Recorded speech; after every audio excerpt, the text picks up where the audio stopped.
G'day groomers, it's Matt from Matt Sharpening Services. A lot of people don't keep their clipper blades clean and oiled correctly. Dirt and debris can get in between the cutter and the comb, in between the teeth, which stops the clipper blade working correctly. With the Blade Mate Pro, you can effectively push the cutter out to one side. Now you have access to these areas which you can clean with stiff nylon brush, the back of the rail and back of the cutter.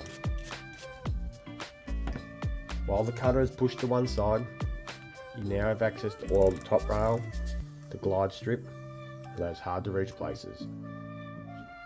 The Blade Mate Pro, you can also use the Phillips head screw attachment to make sure that these screws on the clipper blade haven't come loose.